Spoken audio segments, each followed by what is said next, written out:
we're live. Well, hello everyone who's watching us on this next installment of the Virtual Jug, the online-only Java user group. And I'm really proud and happy to welcome Marcus Heisler here. Marcus, how are you doing? Hey, Oleg. How are you? I'm fine, thanks. I'm pretty good. So let me just see if the video is up on the Virtual Jug website. So should be all good. But since Simon is not here, he's doing his Simon's things. He's Simoning, yeah. Okay, good. The video is working on the website, so I hope it works on the YouTube as well. So before we start with the session 9.9, where the Java EE will never take you, let me just introduce a couple of mandatory announcements. So if I share my screen and share my slides.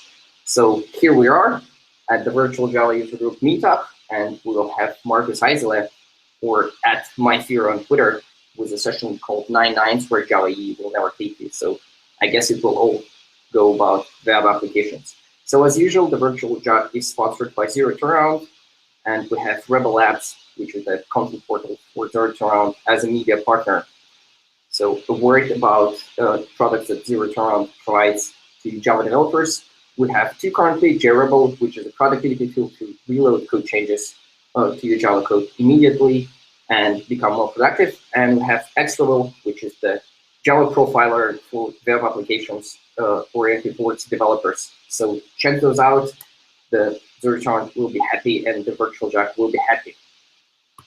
As usual, we will be monitoring the discussions and conversations about the session at the IRC channel, hashtag or found Virtual Jug at Freenode, and you're free to share this session or all the links. And if you have any feedback, absolutely, just tweet at us at Virtual Jug or personally to me at Shalav, and I'll be happy to provide any answers that you see.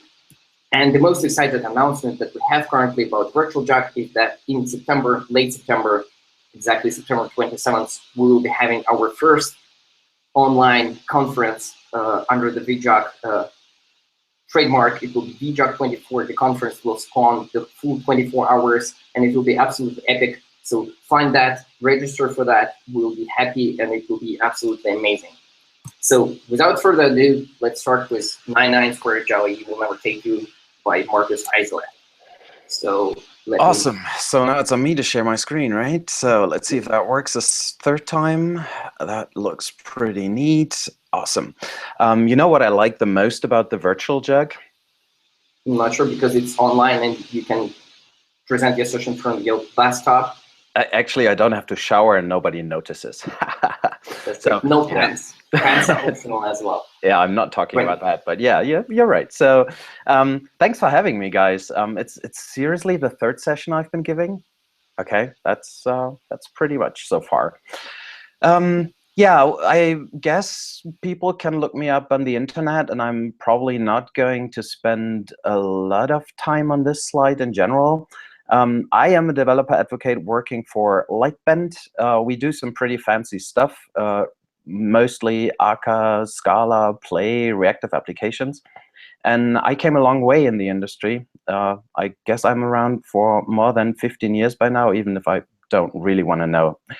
The VJUG made me a VJungernaut in 2015, for which I'm still very, very proud. And I'm also running JavaLand for what the call for papers is actually open. So if anybody is listening and feeling like submitting something, please feel free. If you want to see me on conferences, like live on stage somewhere, there'll be plenty of chances around. I think the next time might even be Java 1. But yeah, you'll find out. So a lot has been talked about why I am actually talking about Java E7 and why I am talking about the 9.9s and where Java EE actually never takes you, because I have to admit I have a little bit of history in Java EE. More precisely double-digit number of years that I spent consulting around the complete platform. And I've even had the pleasure to work in the umbrella spec for version 7. So I am pretty much aware about what the platform itself can do. And this talk is probably not going into the direction that many people hoped for, but I hope it's going to be an interesting one anyway. The question behind everything is, how did we get here? Seriously, somebody who's been loving working with and helping shape Java EE is starting to talk about boundaries, stuff that Java EE potentially can't do or won't make happen for you.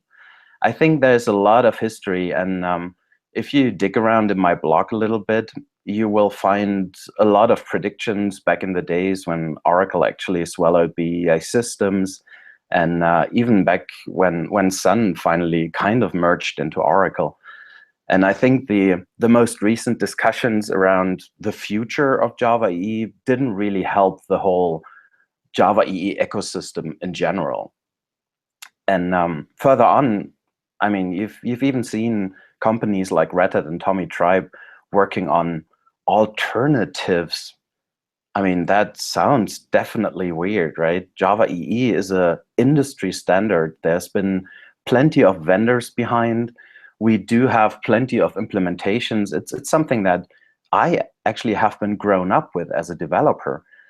And over the last couple of years, the question about how and when and where to innovate in terms of standard bodies, in terms of the JCP, or more particularly of the Java EE platform, has been raised plenty of times.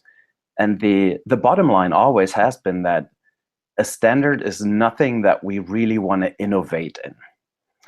But as a matter of fact, the standard actually needs to be updated from time to time. And the closer, let's say, the more intelligently those update cycles are picked, you can, to a certain extent, also innovate in standards and can integrate new stuff. But this is actually not happening right now. And I can only speculate about the reasons like everybody else can. But as a matter of fact, we are more or less where we are right now, and we can't really change anything right now.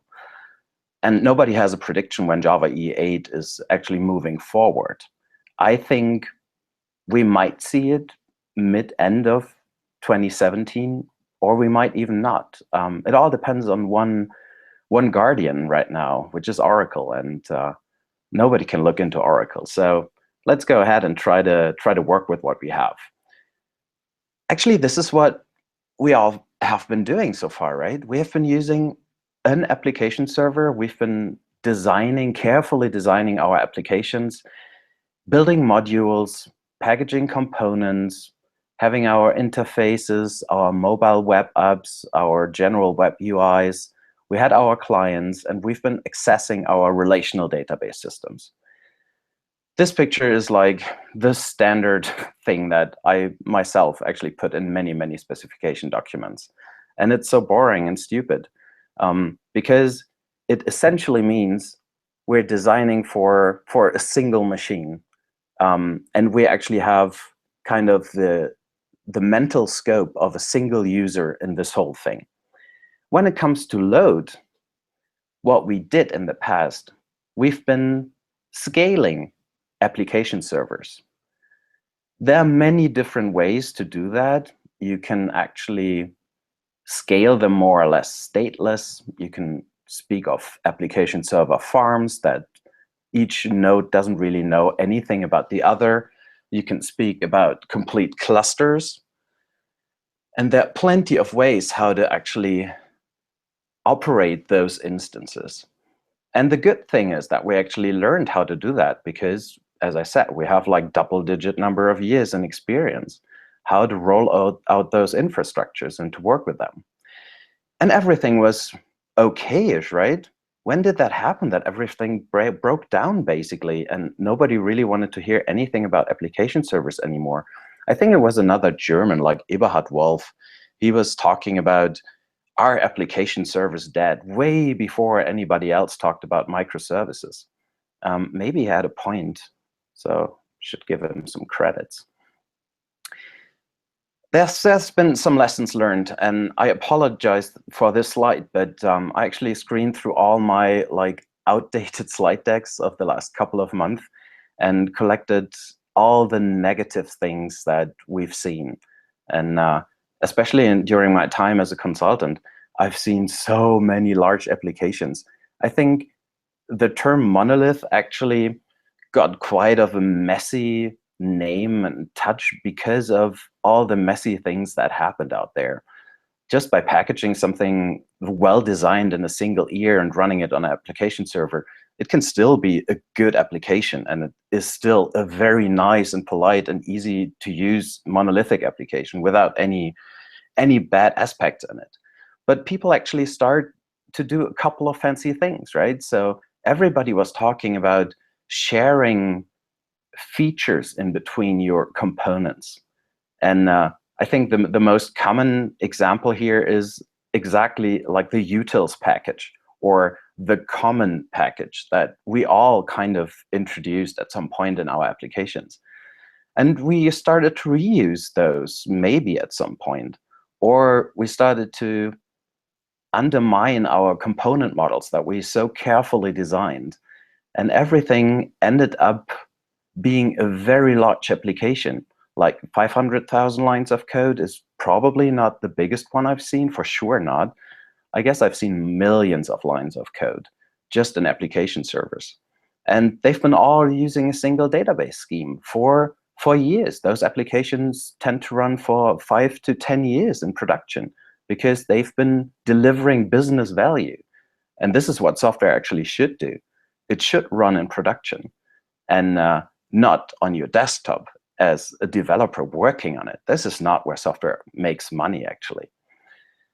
And the biggest downside probably of those really bad, big monolithic applications was my favorite push to production. They've been so complex and so hard to test, and the team's been so grown over the years that you only could afford developing a couple of new features and pushing them to production once or twice a year. I keep quoting my favorite December 24th. This is like a nightmare, and it happened to me, like probably to many others in comparable situations before. What else is my highlight here? I'm not going to read out this list, obviously. Those applications had a very technical design approach, especially the old ones. So having a business model, a business design, was something that you rarely could find.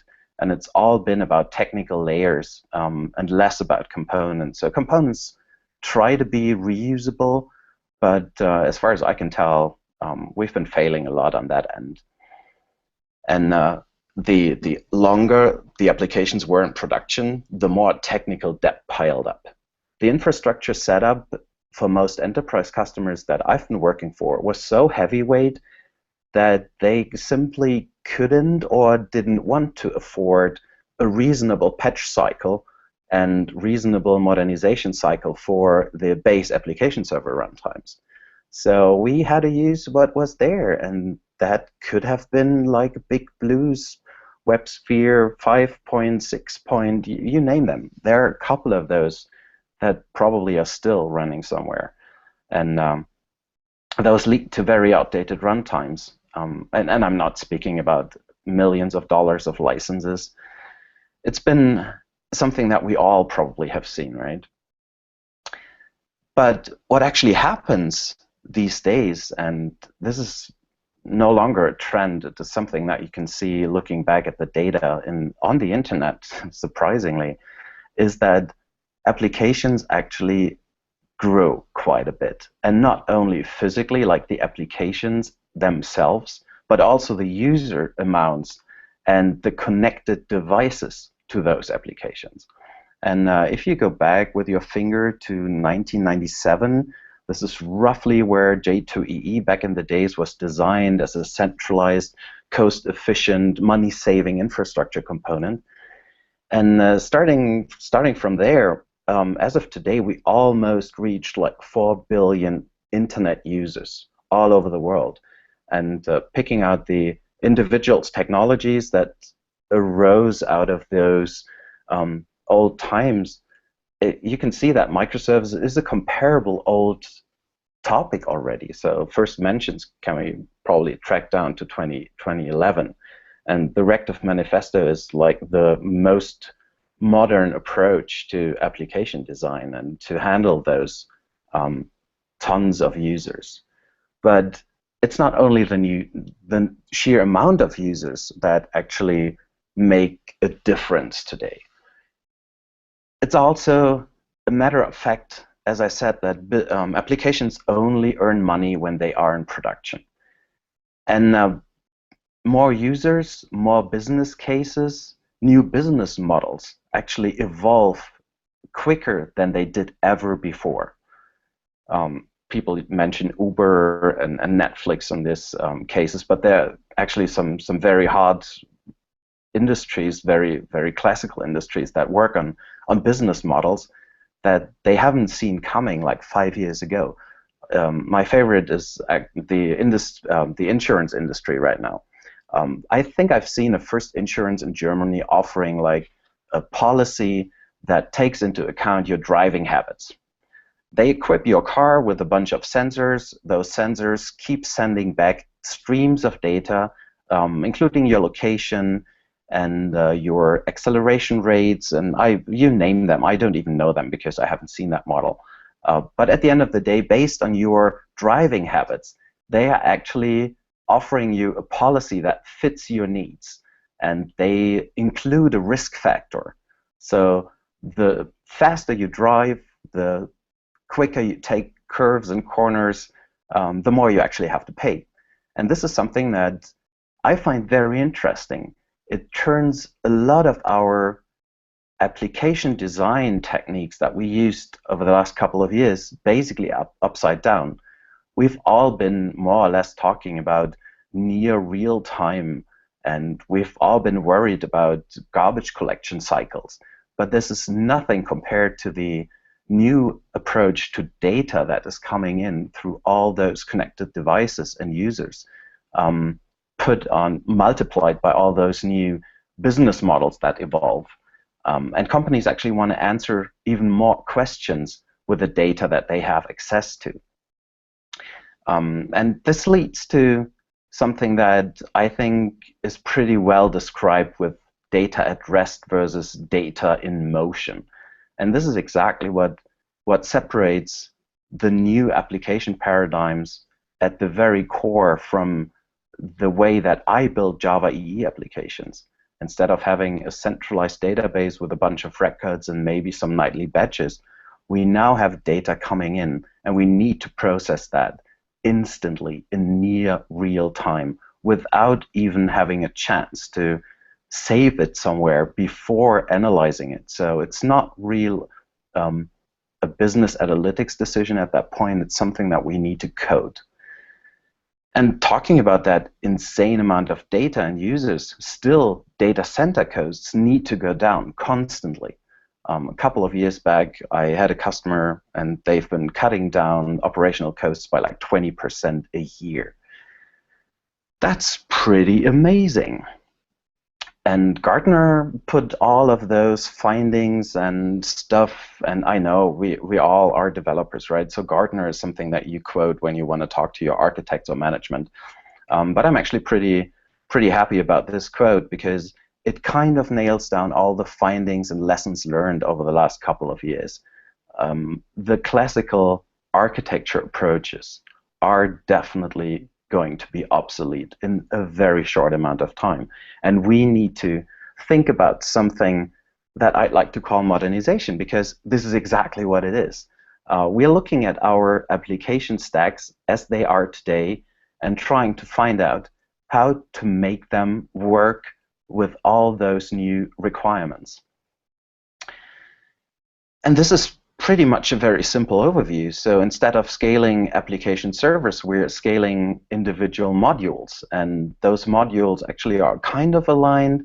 This is definitely something that I think we all learn to like and love in terms of microservice design. And this can go definitely crazy. We can have individual databases for individual business needs. There's no need to have a single relational database somewhere capturing all your data, or better, keeping it hostage. There might be the need for a NoSQL database because we just want to store data in a different way. We might need a document-based database at some point because we need to store documents. So our application designs are starting to shift over. And I'm not going to talk about requirements, or I'm going to talk about requirements, but I'm not going to talk how to cut your application in pieces. This is something I've been giving a couple of talks before, and I might have a couple of links and pointers at the end of the presentation, so you'll find some good ways. But from the very first experiences, and let's say even from companies doing microservice approaches since a couple of years, we have a very good overview and feeling for the individual parts and bits and pieces that are needed to build and scale a microservice infrastructure. We need a lightweight runtime. We don't need an application server. I don't need the 600 megabytes of WebLogic server to run a single war at some point. We need something that allows us to scale those services, that makes them work together. We need to have a flexible way of deploying those services onto our infrastructure. And I'm probably not speaking at that point about deploying a WAR file into an application server platform. We need discovery, monitoring. What does your service infrastructure look like? How are your services responding? We might need something like governance, especially enterprises will need that when they are running into hundreds of microservices sooner or later. Another important aspect for me is asynchronous communication. I think the very first talks that I gave about modernizing enterprise applications always had the basic assumption that communication between chained microservices needs to be in some way asynchronous. Looking at Java EE, I might have thought about JMS, but I think that's not even close to what microservice communication actually needs. They need to actually have some way of handling streaming data. I'd like them to be polyglot. I'm starting to be a big fan of using the right tools for the right job. And having just a hammer, an application server maybe, it's really like everything else started to look like a nail, like an enterprise application or whatnot. What else do we need? API management is one of my favorites. Event handling is something that I think could be a good replacement for JMS, and we need to have some kind of messaging in our applications, that's for sure.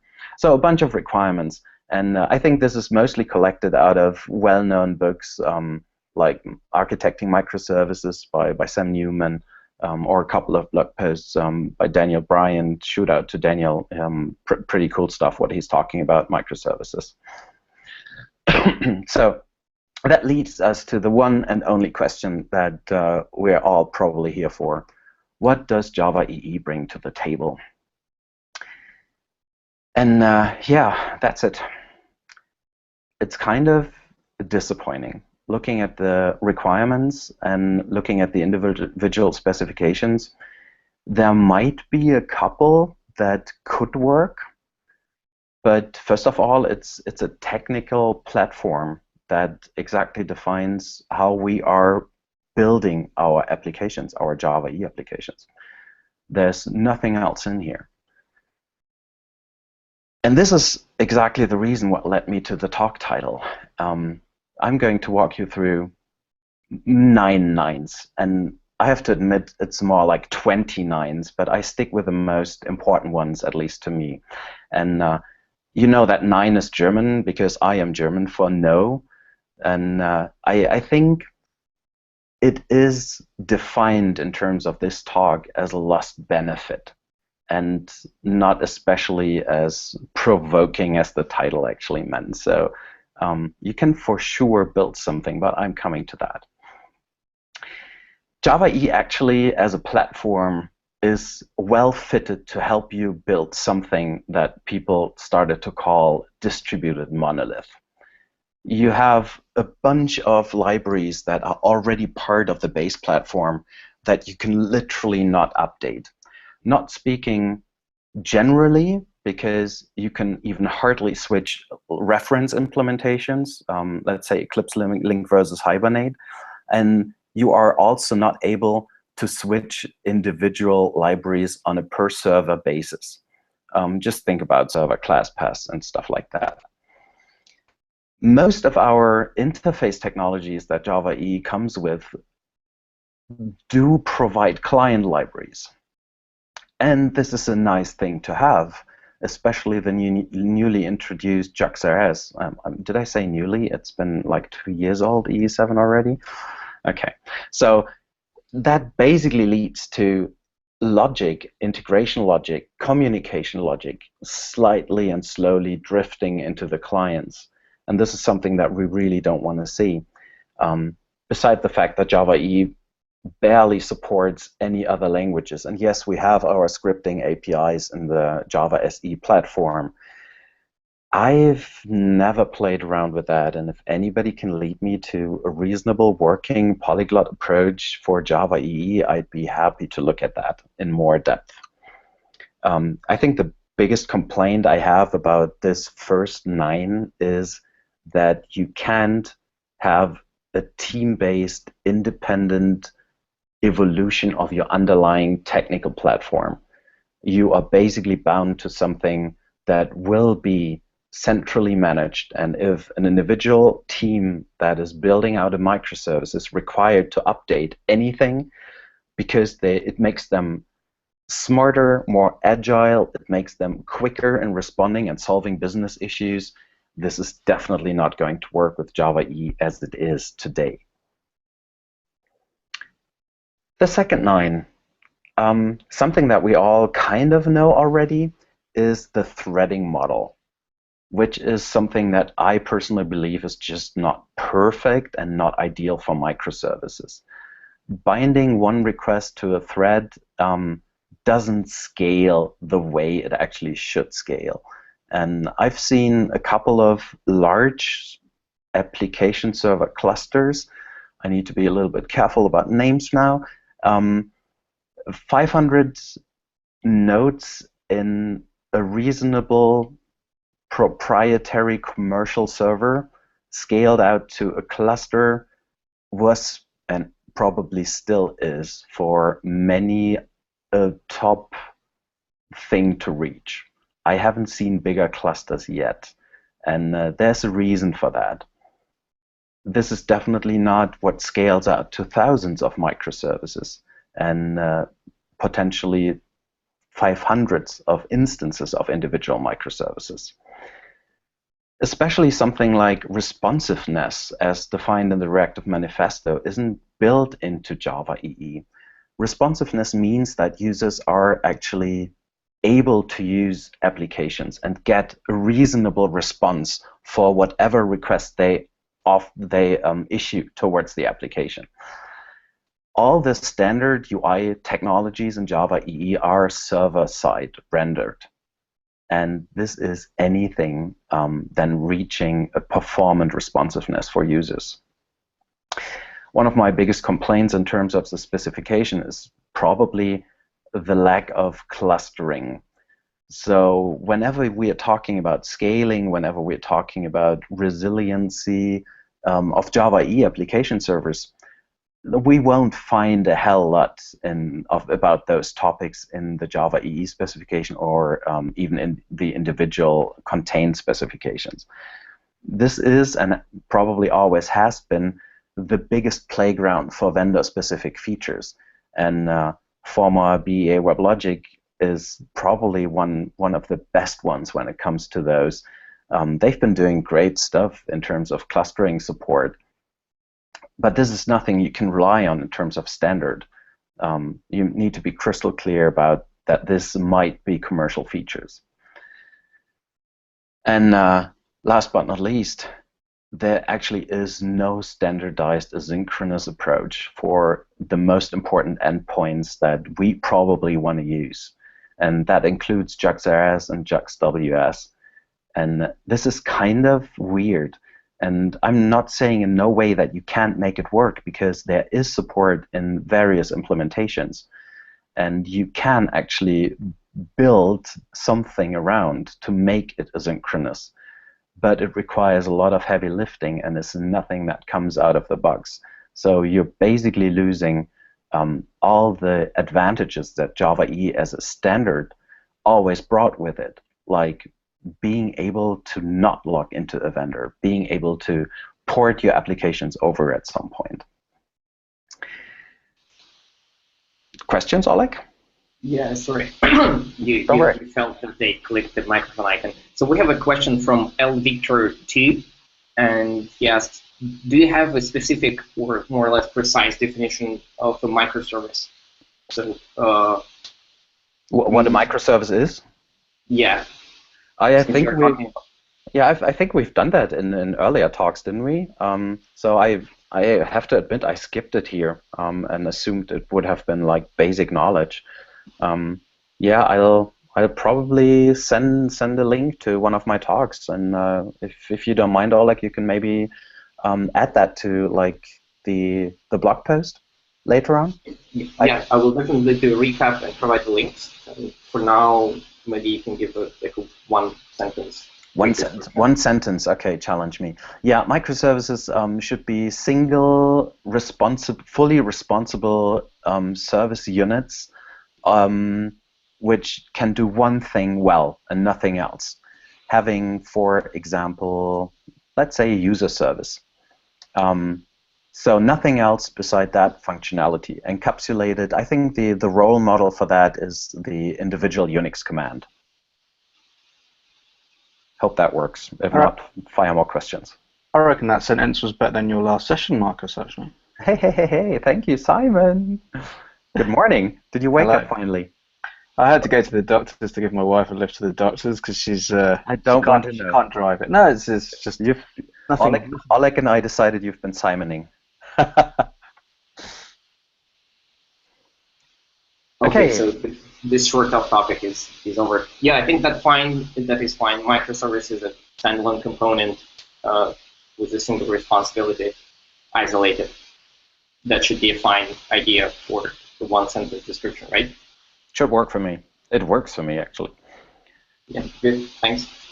Okay, 2 of 9. We have a little bit of time to go. What else does Java EE not support at that point? Data in motion as defined, like tons of data coming in, having to be processed in near real time, is something that the base platform and all the included specifications, and that actually starts way beyond Java EE. It starts in Java SE with JDBC, are mostly built on synchronized blocking implementations. So JPA/JDBC calls block on socket IO, and the individual queries can only be executed within one connection. The only way that Java EE has some kind of at least bulk processing features, which have literally nothing to do with data in motion / streams, is the batch processing JSR. And I have no idea how big it is used out there and how well it is adopted, because I think we've been seeing a couple of procedures to that. Not talking about Spring Batch at that point, but yeah, there's been definitely a role model for that implementation. And even if we're talking about something very simple like Java 8 lambdas, talking about streams, right? That's at least something, even if it's not real streams. You can't basically use it because they use the fork join framework, and you can't actually use that with the concurrency utilities built into Java EE 7. So it just doesn't play nicely in a managed environment where you need to be very careful about which threads you really want to spawn off and which ones the application server should handle. You can for sure mingle around a bit and try and make it work in your individual use cases. But again, this is something that is definitely not supported. And if you're not running in free and open source, then you probably won't get any help from any of the big vendors at that point. So another no that we came across, I actually noticed I have only 7 no's in the red signs to the bottom right, so I should definitely tweak that graphic. Java EE doesn't support resiliency. Well, what is resiliency? I think I'm using it as defined in the Reactive Manifesto. For whom of you that haven't seen the Reactive Manifesto so far, I do have a slide later on about it. It basically defines a common vocabulary about applications that are facing a very, very strong load and that needs to be scaled out very easily and still be responsive and actually accessible by users. Resiliency is something that you can reach by containing your individual features, by isolating your features, which is something that microservices already imply, and by delegating those services if individual services actually fail. And also a big exclamation mark here, there might be a way of some fancy JMS server migration features in one or the other Java EE application server, but those are actually vendor-specific ones, and again, not part of the standard. Another big thing is that failures in general are propagated through the complete platform. Stack traces from hell is probably not the right word for it, but we've all been seeing a couple of ways, and mostly we've been not containing our individual exceptions in our modules, but we've been trying to propagate something reasonable in terms of error messages back to the user, and that mostly ended up being in a method signature and finding all the way up. And last but not least, something very important is bulkheading, the concept that the Titanic didn't really got right. So instead of doing the individual parts and making sure that if one part breaks, no other parts of your application break. Hystrix is a great implementation for that from the Netflix OSS seed. Java EE just leaves everything up to the client. So if any part of any microservice fails, you have to make sure your client can actually handle those failures, because Java EE doesn't really know anything about those infrastructure parts that a microservice architecture actually requires. The fifth 9, Java EE is implemented as a container, and that's pretty much true. We do have our individual containers, right? So we need something to run our servlets in. We need something to run our EJBs in. There is no way that this could be easy in terms of testing. And I'm very happy to give out a big shout to Archillion, because it's still one of my favorite open source projects. And at least it makes testing of Java EE applications bearable, but it still requires to have a managed container running somewhere, or just starting a container for something. And yes, I'm aware of embedded EJB containers, but does it make it better? At the end of the day, not really. So you end up having a non-trivial deployment model every time you want to change something. You need to compile, build, package, deploy, and you have that cycle for literally every microservice that you're touching. And what we really expect is something like hot code reloading, right? That would be amazing. Can I have like a JRebel for microservices on Java EE? Yeah, that would be great. So guys, thank you for saving a lot of my time back in the days. But I think it just doesn't work in terms of microservices. That's a very clickbaity pause that you have here, but yeah, well done for mentioning us. Thought you guys might want to jump in with a commercial or something. Very good. If you're using Java E, try looking into JRebel. It really saves a lot of time. If you're doing microservices, look into that as well. But your mileage might vary. I have a slide on that. Wait a little bit. Yeah. Okay. Another thing that Java E isn't really good on is increasing or decreasing the workload for resources who are actually under pressure. Just imagine that you have a downstream microservice that is not fast enough for all the requests he actually receives. And this downstream microservice needs to have a way to communicate this pressure back to the calling microservices, to make them slow down a little bit. Instead of breaking one service, instead of overloading him, there should be a way of preventing that and opening a communication channel. And again, there are some vendors in the Java E market who found some very fancy and tightly integrated clustering features to give you at least a little bit of this functionality, but handling back pressure on individual components is nothing that Java E is pretty great at. Immutability is another thing that I believe is important in various ways. And you might have seen a couple of links down on the one or the other slide. So whenever I found like a nice mailing list discussion about something, or a nice paper that I think you could read at some point, you should definitely follow those links. Immutability is something that is important on various levels. First of all, the large amounts of data that we have to handle are mostly coming in and need to be stored at some point.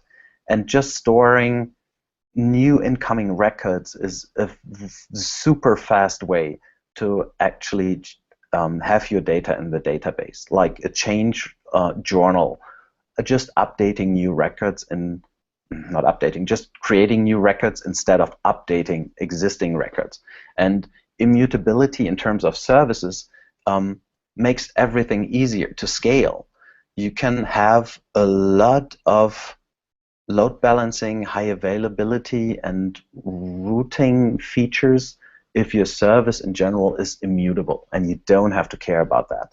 If you ever looked into Docker and the complete infrastructures built around that, you'll stumble about that pretty often, but there are many, many layers where you can actually use immutable data structures plus services. Everything that we see in Java E works pretty well with existing relational databases. Working with event sourcing, exchanging immutable data structures, and persisting those, like CQRS as command query responsibility segregation pattern, is something that Java E has no notion of and no idea. And even if you can have some frameworks, there's good support in Spring for that, actually, you still have to work around something which we started to love as the Java E specification. So you end up using another proprietary approach for something that probably will not take you where you want a Java EE to take you in general. 7, choice of data stores, transactions. Yeah.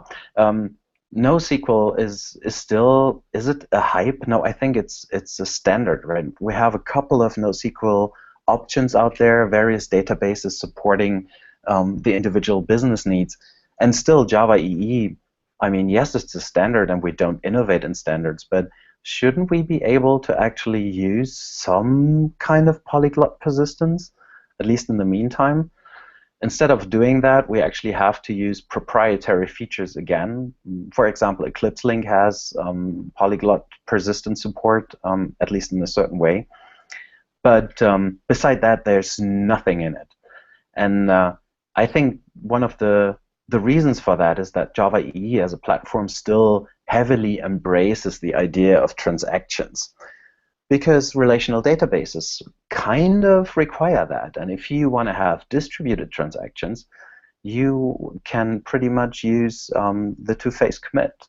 And this is all pretty solid and very perfect for the monolithic applications that we used to build. It's just nothing that you want to use in terms of microservices. Something like eventual consistency for maybe read sites in CQRS is totally ignored, and most of the time even discouraged, because everybody is talking about transactions.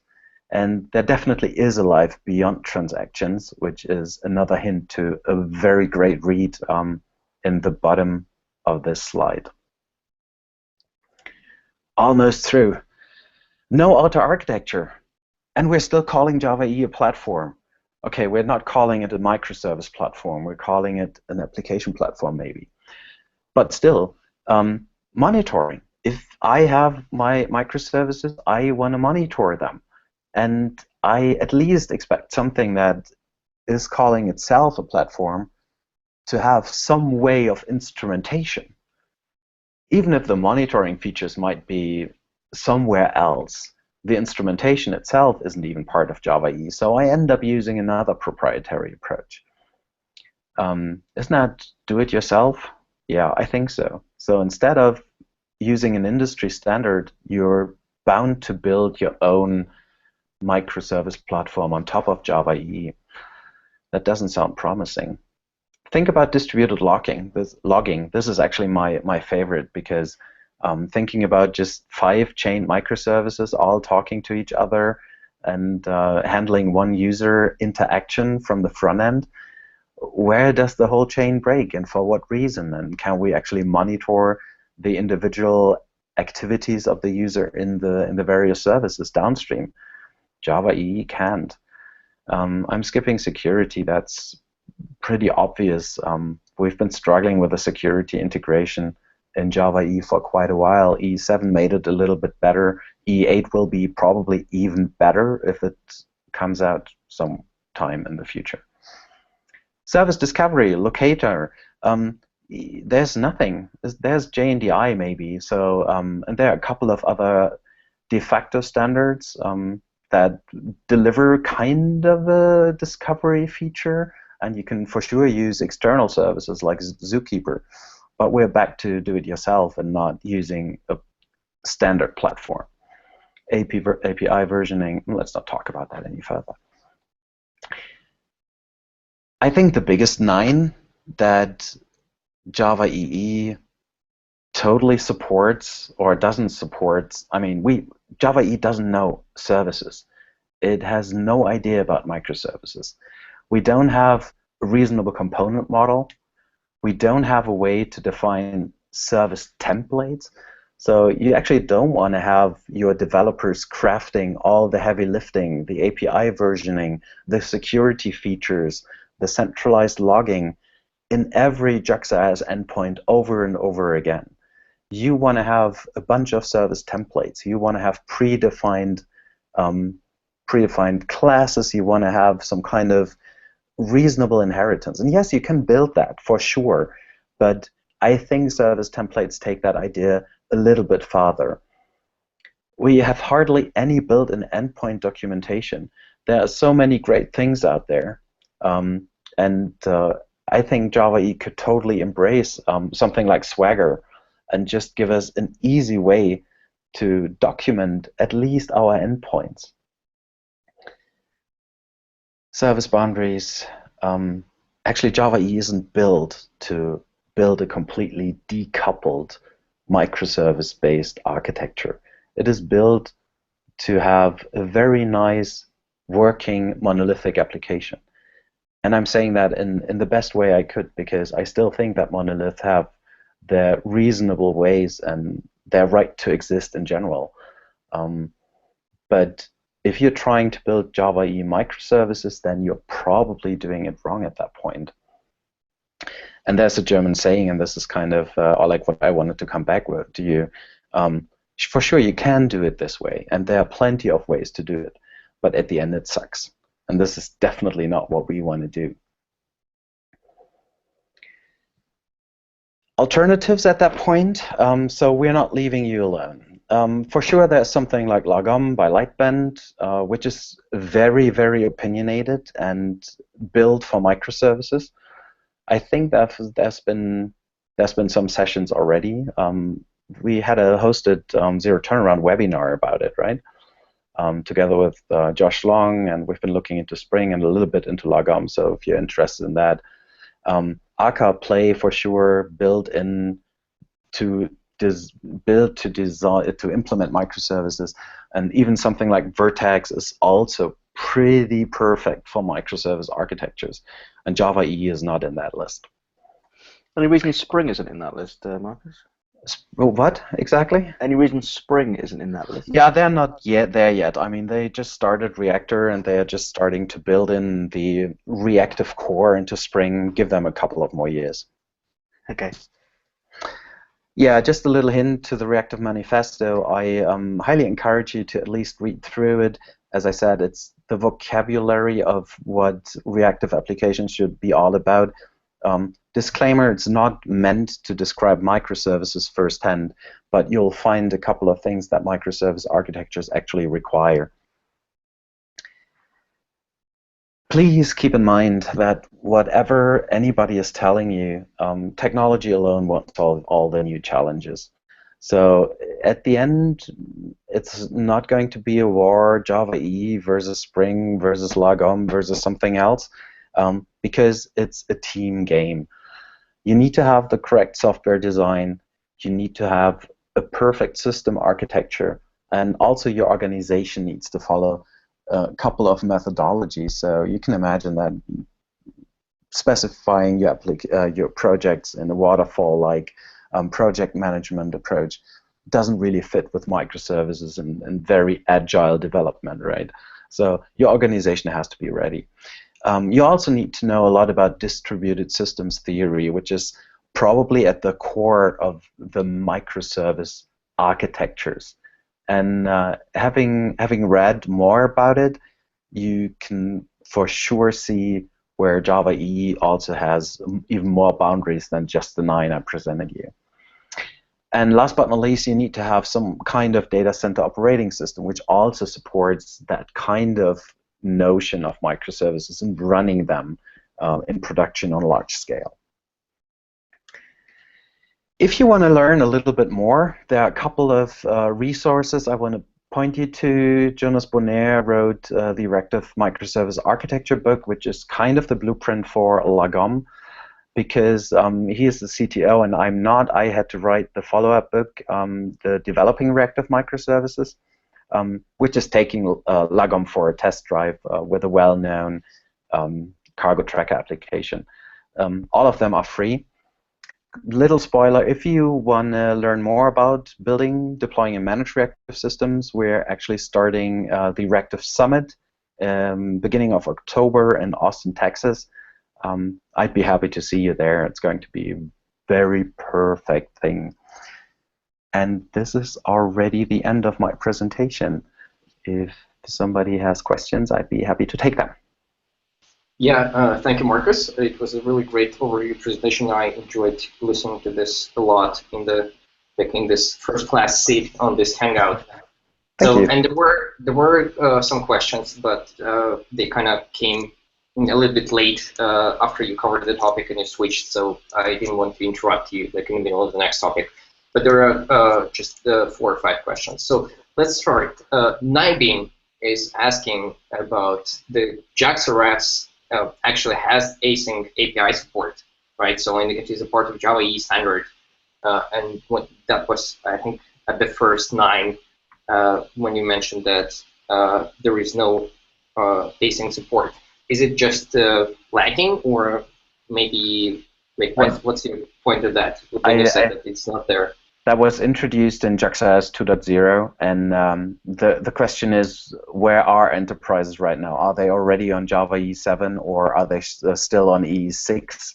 And EE6 definitely had no asynchronous support. Jersey didn't had it for a long time. I think REST Easy was the first implementation that actually had a notion of asynchronous. But yeah, that was definitely a mix-up. So E7, JAX-RS 2.0, has it, it's still not broadly used. Yeah, that is a good point. Though Java E7 is quite a few years old, maybe some enterprises still are not migrated yet. Red Hat just released his Enterprise Application Platform 7 like a couple of weeks ago, so it's still top notch. Okay, and we have another async question from JTT Kim.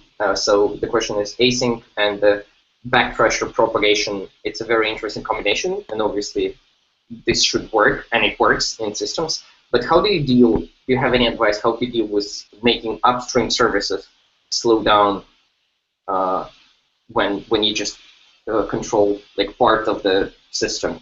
So you want to go reactive and you want to have like back pressure, but then something blocks you. And are there any smarter ways than just blocking yourself? Can you share any opinion on that? Probably no one sentence, maybe not even a 5-minute answer. I definitely offer to follow up on that. Just send me an email and m@lightbend.com. Great. Yeah, and if you come up with any links, we'll be happy to publish that and refer to that. So do you think that could be a good idea, adding microservices features to the Java EE as the standard? And maybe you can elaborate a little bit on the micro profile that you kind of touched in the beginning of the session. I do have an opinion, and I think it is interesting, at least to enterprises, for obvious reasons. So Java EE as a platform choice has been made many, many years ago. Mostly it's been like a vendor lock-in, or let's say marriage in a positive way. No, that's not even it's anyway. The platform is there, and enterprises invested heavily into those APIs. And having a way to reuse all the developer power, all the educated people out there to implement on well-known APIs a very modern and reasonable concept is for sure appealing. So I totally see the need, or at least the striving to get to that point. I'm just questioning if it is doable at all, because most of the servers out there are just, the core have been built many, many years ago, and the inherent blocking problems that all of them have for the individual specifications and implementations might be hard to work around. Having the new microservice, what is it called? Profile? I think that's called Profile. Tommy, try. Microprofile. Microprofile, right. So yeah, first of all, profiles belong to the specification. I've never seen any effort before to define a profile. And I have a feeling that just defining a profile by cutting out a couple of specifications, like the web profile did a couple of years ago, might not exactly hit it. So we are going to end up having a new lightweight, maybe enhanced Java EE platform that doesn't call itself Java EE and will not be certified. I mean, what exactly is Wildfly Swarm plus X Hystrax? I think if I have to picture something like the micro profile right now, this would be pretty much Wildfly Swarm. And I think the people involved in that, they all know what they are doing, and they're doing it for the best. I still don't think it's a good idea. Okay, that's a fair answer. So we have a question from Karsten's Rage. And you kind of touched on that in the session as well, but what are your thoughts on cargo culting that Netflix, Google, and other like big companies for the need for microservices versus actually being able to support those?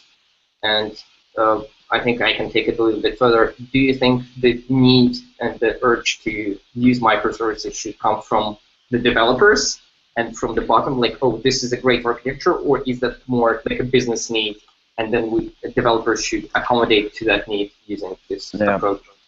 I think we're way past the point where microservices has been like a hot developer topic only. We actually are seeing the business needs and the changing business models very consequently in the field. And the insurance example I gave was just one thing. I bet it's easy to come up with many, many others at that point. Industries are forced to modernize their stacks. They need to be able to handle those new requirements. They need to, just another good example, which I personally like EU legislation. So everything is basically defined in Brussels, right? So, and passed down to the individual member states. Not And for much longer, Marcus. Yeah, not for you guys. Good Brexit. But at the end of the day, whenever those new laws are put in place, the individual member states do have a time frame where they have to implement those.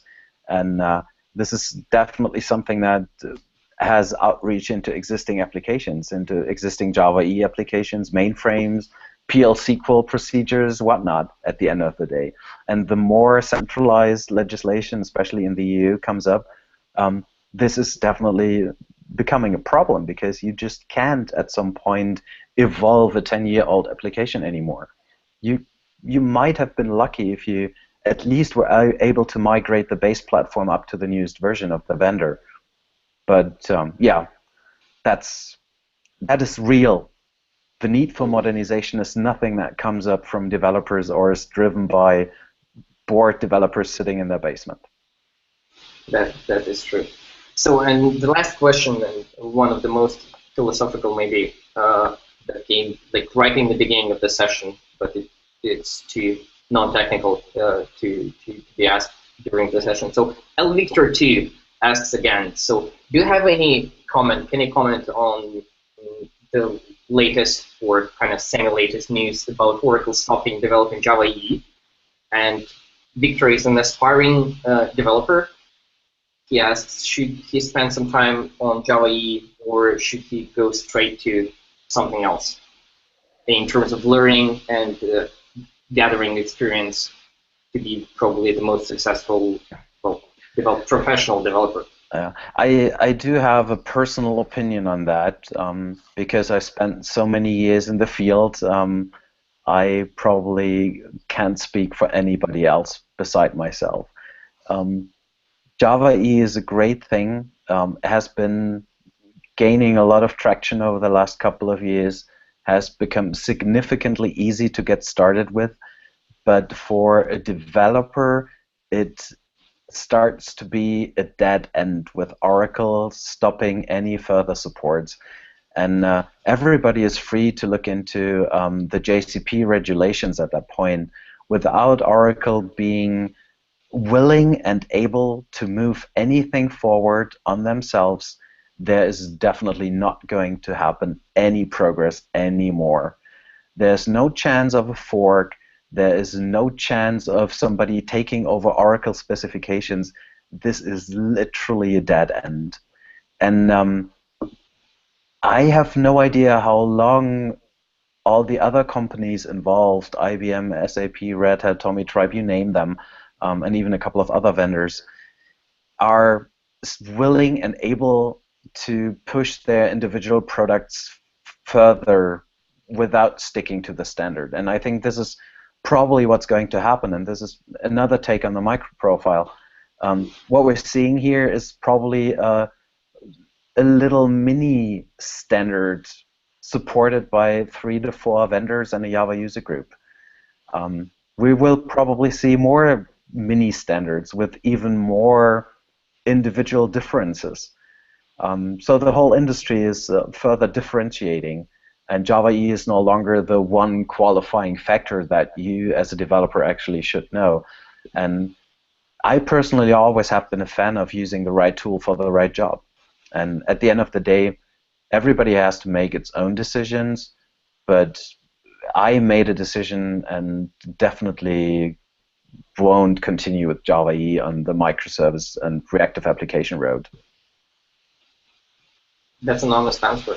I think we all can appreciate that and learn something from that.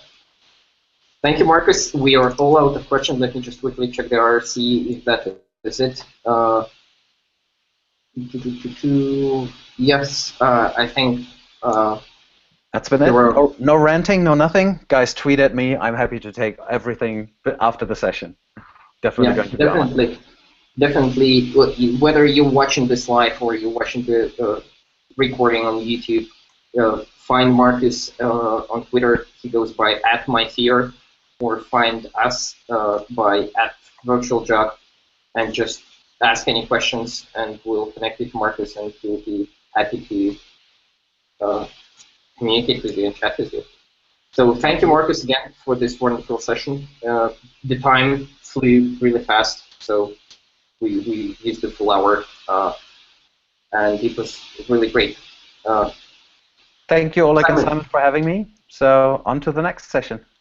Yeah, if you stay, Simon, do you have a chance to announce maybe the next session, or should I try to do that? The next session is on July 19th, usual time, and that's called JUnit 5 Next Generation Testing on the JVM. So if you've not seen the enhancements in JUnit 5, or if you just generally want to hear more about JUnit, it's worth going to that. And that's the speaker for that is Nikolai Parlog, and so that's July 19th. Yep. And the only other thing that's in the meetup is the Virtual Jug 24. Which is in September 28th. So the call for papers for that is over now. And I'm just about to send an email to Oleg and Arun and people who are going to be helping on the program committee. We're going to go through those sessions, and we'll hopefully have a schedule out in the next couple of weeks. So do check that out when that comes out. We've got some massive names in there. That's everything. Yep, that is it. Thank you, everyone who was watching. Thank you, Marcus, once again. Please don't leave this broadcast just yet. I'll try to invite you to the interview for the Rebel Labs just in a minute. And we'll see you guys at July 19th, and we'll publish a recap and talk to us. Subscribe to the meetup, follow the virtual jug. Let's make the next session even better. Thanks a lot. It was fun. Bye.